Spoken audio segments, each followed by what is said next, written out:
कस्बे की शाम होने वाली थी। आसमान में काले घने बादल ऐसे छा गए थे जैसे दिन में ही रात हो गई हो। ठंडी हवाएं चल रही थीं और बिजली कड़क रही थी।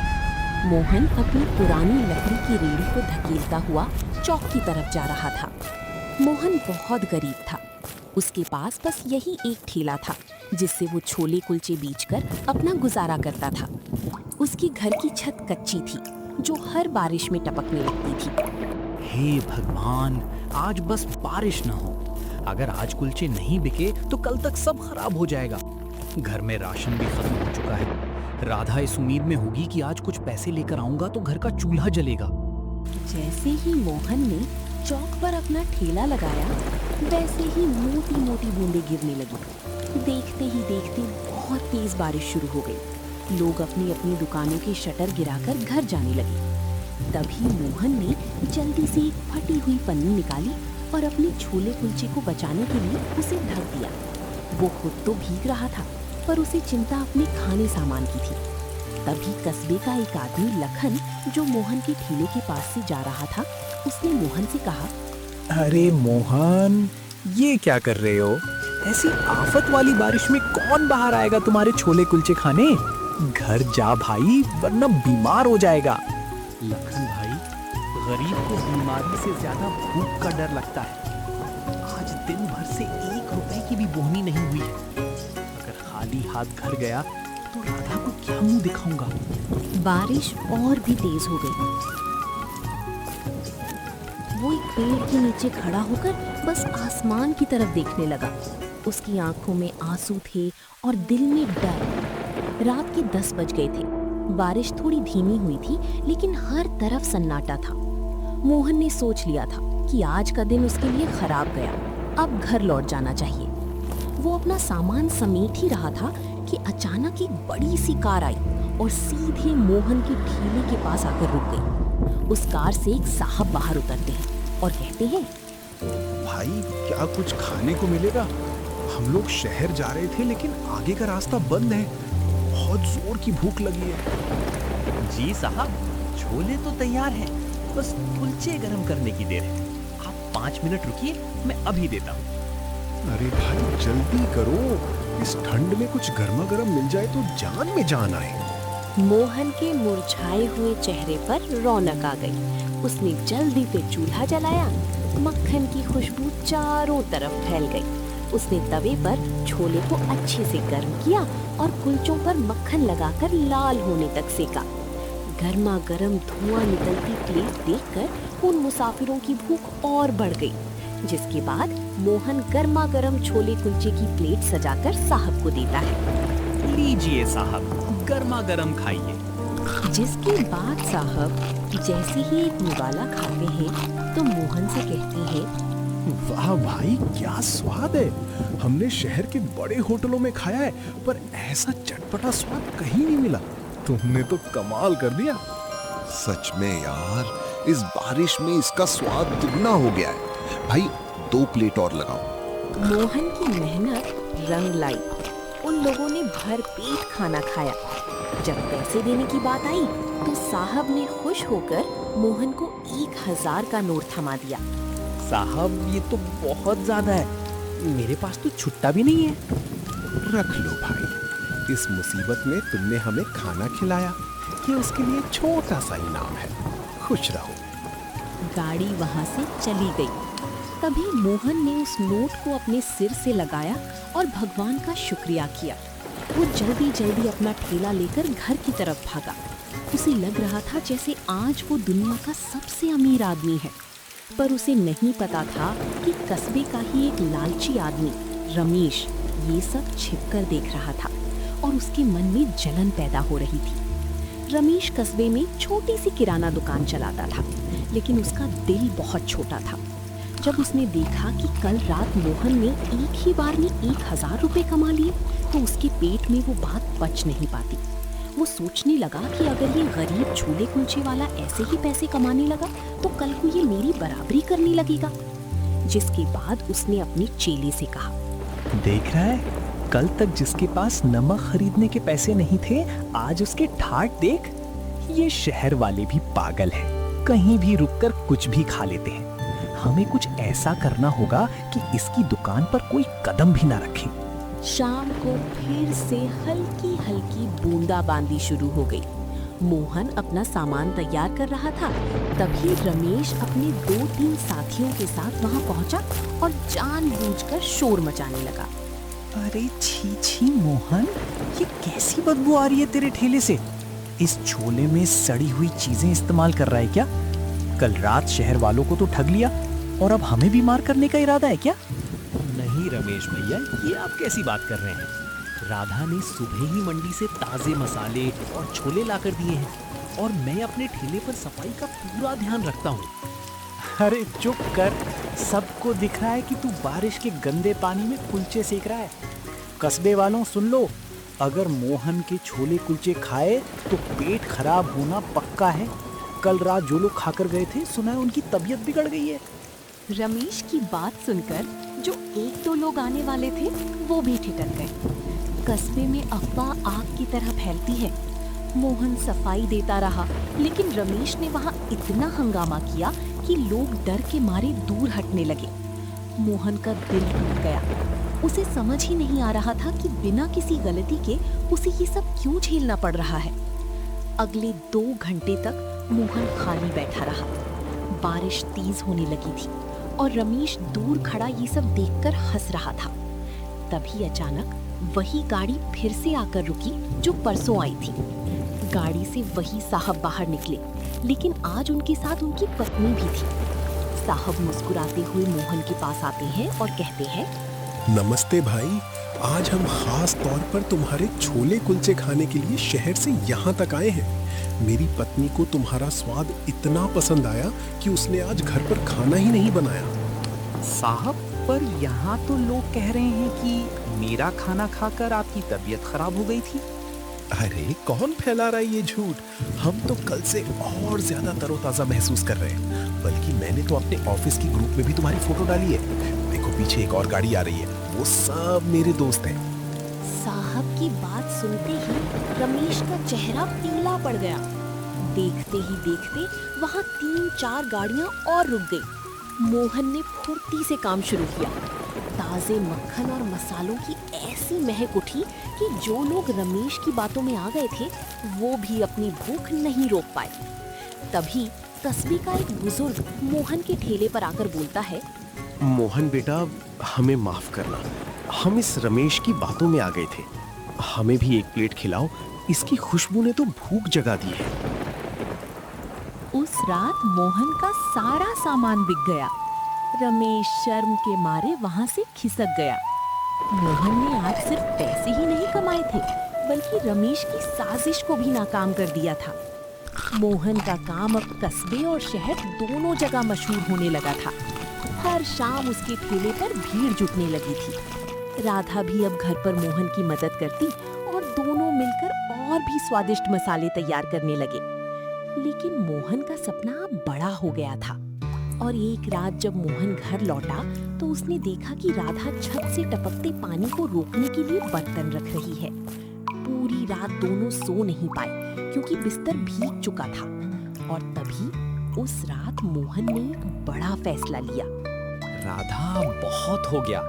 कब तक हम इस टपकती छत के नीचे रात गुजारेंगे? भगवान की दया से अब हमारे पास कुछ पैसे जमा हो गए हैं। मैं सोच रहा हूँ कि अब ठेला छोड़कर एक छोटी सी दुकान किराए पर ले लूं। दुकान? पर उसके लिए तो बहुत पैसे लगेंगे और चौक पर दुकान मिलना भी तो मुश्किल है। कोशिश करने में क्या हर्ज है? अगर एक बार पक्की दुकान हो गई तो बारिश में भी धंधा बंद नहीं होगा और लोग आराम से बैठकर खा सकेंगे। मैं कल ही सरपंच जी से बात करूंगा।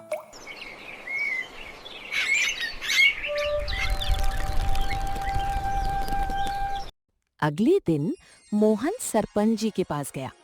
सरपंच जी ने मोहन की मेहनत देखी थी, इसलिए उन्होंने उसे चौराहे के पास एक पुरानी दुकान किराए पर दिलाने में मदद की। मोहन ने दिन रात एक करके उस दुकान की सफाई की और उसे एक छोटी सी छोले कुलचे ढाबे का रूप दे दिया। मोहन के ढाबे का नाम रखा गया मोहन छोले कुलचे वाला। उद्घाटन के दिन मोहन ने पूरे गांव को न्योता दिया। उसने सोचा था कि पुरानी बातें भूलकर वो रमेश को भी बुलाएगा ताकि गांव में भाईचारा बना रहे। जिसके बाद मोहन रमेश की दुकान पर जाता है और कहता है,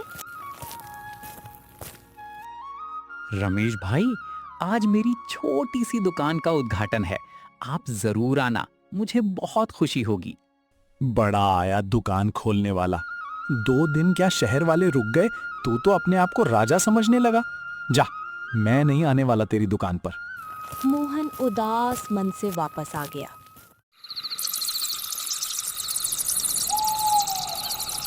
शाम को ढाबे पर खूब रौनक थी। मुसाफिर, कस्बे के लोग और बच्चे सब बड़े चाव से खा रहे थे। तभी अचानक कुछ ऐसा हुआ जिसकी किसी ने उम्मीद नहीं की थी। कस्बे के कुछ आवारा लड़के, जिन्हें रमेश ने पैसे देकर भेजा था, ढाबे के अंदर आए और शोर मचाने लगे। एक लड़का जानबूझकर प्लेट नीचे गिरा देता है और कहता है, अरे ये कैसा खाना है? इसमें तो कंकड़ पत्थर हैं। तुम लोग हमें बीमार करना चाहते हो क्या? मोहन सन्न रह गया। उसे पता था कि सामान उसने खुद साफ किया है, उसमें कंकड़ हो ही नहीं सकते। लेकिन वो लड़के इस बात को लेकर दुकान का सामान बाहर फेंकने लगे, जिसके कारण दुकान का पूरा माहौल खराब हो गया। तभी भीड़ में से एक कड़क आवाज आई। रुको, ये क्या बदतमीजी है? सबने मुड़कर देखा तो वो नए हेड कांस्टेबल विक्रम सिंह थे। वो सादे कपड़ों में अपनी पत्नी के साथ वहां आए थे। उन्हें देखकर रमेश के भेजे हुए लड़के घबरा गए। जिसके बाद विक्रम सिंह उन लड़कों के पास जाकर कंकड़ वाली प्लेट उठाते हैं और कहते हैं, तुम कह रहे हो इसमें कंकड़ है? जरा मैं भी तो देखूं। अरे ये कंकड़ तो ऊपर से डाले गए लगते हैं, क्योंकि इस कंकड़ पर मसाले का दाग तक नहीं लगा है। सच सच बताओ, तुम्हें यहाँ हंगामा करने के लिए किसने भेजा है? वो साहब, हमें तो रमेश भैया ने बोला था कि मोहन की दुकान जमने नहीं देनी है। उन्होंने हमें पैसे दिए थे। ये सुनते ही वहां खड़े लोगों में कानाफूसी शुरू हो गई। सबको समझ आ गया कि मोहन बेकसूर है। जिसके बाद विक्रम सिंह ने उन लड़कों को डांट कर भगा दिया और मोहन से कहने लगे, मोहन भाई, डरो मत। तुम्हारी ईमानदारी ही तुम्हारी सबसे बड़ी ताकत है। आज से यहाँ तुम्हें कोई परेशान नहीं करेगा। चलो, अब हमारे लिए 2 प्लेट बढ़िया से लगाओ, बहुत भूख लगी है। मोहन की आंखों में आंसू आ गए। उसने हिम्मत जुटाई और फिर से काम शुरू किया। उस दिन के बाद लोगों का भरोसा मोहन पर और भी ज्यादा बढ़ गया। मोहन का काम अब दिन दुगुनी रात चौगुनी तरक्की कर रहा था। दूसरी तरफ रमेश की जलन कम होने का नाम नहीं ले रही थी। उसने सोचा कि अगर मोहन ये बेचकर अमीर हो सकता है तो मैं क्यों नहीं। उसने भी अपनी दुकान के बाहर बड़ा सा बोर्ड लगा दिया। तभी रमेश ने अपनी चेले से कहा, देख, मोहन ताजे मसाले और महंगा मक्खन डालता है, इसलिए उसे बचत कम होती है। हम क्या करेंगे? हम मंडी से सस्ती और थोड़ी बासी सब्जियां लाएंगे और मक्खन की जगह सस्ता डालडा घी इस्तेमाल करेंगे। स्वाद के लिए तेज मिर्च डाल देंगे, किसी को पता नहीं चलेगा। रमेश ने दुकान तो शुरू कर दी, लेकिन उसका इरादा सिर्फ पैसा कमाना था, सेवा करना नहीं। शुरुआत में कुछ लोग कम दाम के लालच में रमेश के पास गए, लेकिन 2 ही दिन में असर दिखने लगा। एक दिन कस्बे का एक आदमी पेट पकड़कर रमेश की दुकान पर आया और कहने लगा, अरे रमेश, ये क्या खिला दिया तुमने? कल रात तुम्हारी दुकान से खाया था, तब से पूरे घर का पेट खराब हो गया है। डॉक्टर के यहाँ चक्कर लगाने पड़ रहे हैं। धीरे धीरे रमेश की पोल खुलने लगी। जो लोग सस्ते के चक्कर में रमेश के यहाँ गए थे, उनकी तबीयत खराब हो गई थी। पंचायत में रमेश की शिकायत पहुंच गई। सरपंच जी ने रमेश पर भारी जुर्माना लगाया और उसकी दुकान कुछ दिनों के लिए बंद करवा दी। रमेश को लालच की बहुत बड़ी सजा मिली थी। रमेश की दुकान बंद हो गई और पूरे कस्बे में उसकी बदनामी हो गई।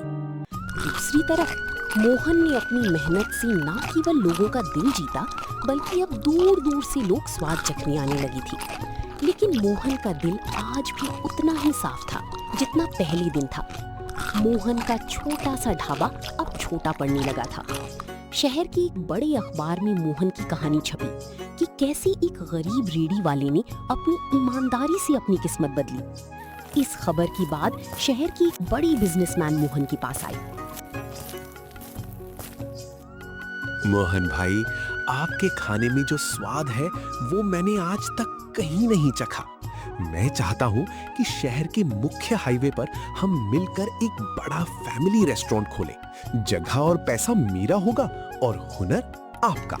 साहब, मैं तो एक छोटा सा आदमी हूँ। मुझे डर लगता है कि कहीं मैं इतनी बड़ी जिम्मेदारी संभाल पाऊंगा या नहीं। क्यों नहीं संभाल पाएंगे?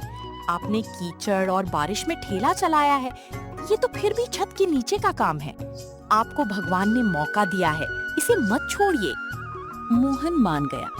कुछ ही महीनों में हाईवे पर एक आलीशान ढाबा तैयार हो गया, जिसका नाम रखा गया मोहन का असली स्वाद। अब मोहन के पास काम करने के लिए कई लोग थे, लेकिन वो आज भी खुद खड़े होकर मसाला तैयार करता था ताकि स्वाद ना बदले।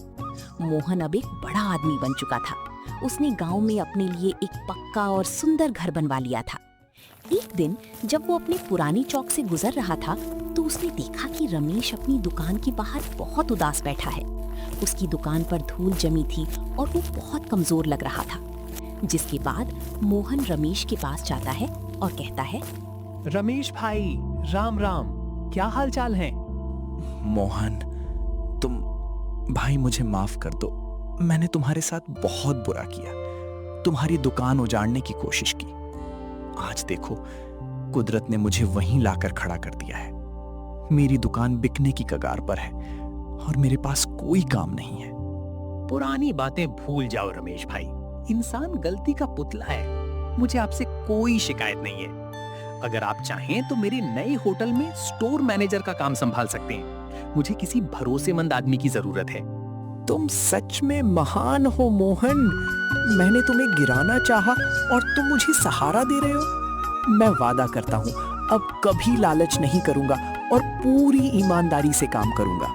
मोहन ने रमेश को गले लगा लिया। लोग ये देखकर दंग रह गए कि कैसे एक गरीब रेड़ी वाले ने न केवल गरीबी को हराया बल्कि अपने दुश्मन को भी अपनी अच्छाई से जीत लिया। मोहन की कहानी हमें सिखाती है कि बारिश चाहे कितनी भी तेज हो, अगर इरादे पक्के हों तो सूरज जरूर निकलता है। दोस्तों, आप लोगों को ये कहानी कैसी लगी? कमेंट करके जरूर बताएं और ऐसी कहानियों को देखने के लिए वीडियो को लाइक करें और चैनल को सब्सक्राइब करें।